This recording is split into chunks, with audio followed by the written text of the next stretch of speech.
বাবার বুকে বড় হলাম।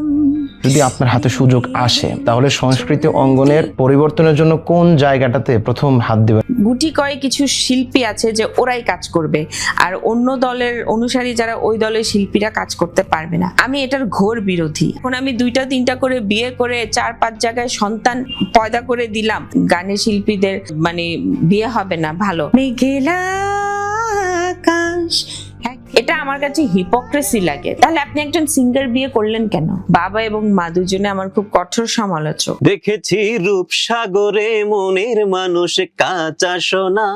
আপনার প্রেমে পড়েছি আমি। না, তাকে বলা হয়েছে কখনো যে না কেনই বা প্রেমে? না, আপনাকে আমি বলতে পারতেছি না, কিন্তু ভিতরে আছে, ভিতরে আছে। অভিনয় শিল্পী হিসেবে আপনি কি কি কাজ করেছেন নাকি? তো আমার বর্তমানে ইউটিউবে আমার মৌলিক গানের সংখ্যা প্রায় 400-র উপর। কেন ভালোবাসা হারিয়ে যায়, দুঃখ হারায় না। পাত্রী দেখার বয়সে গরু দেখতে এসেছি। কি আসলে এই যে আপনার কি কি গান মুক্তি?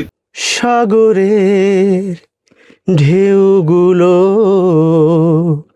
তীরকে যখন ছুঁয়ে যায়।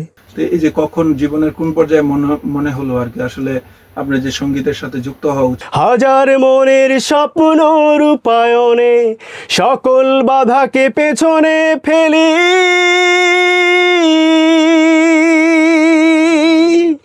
চমৎকার একটা প্রশ্ন করেছেন।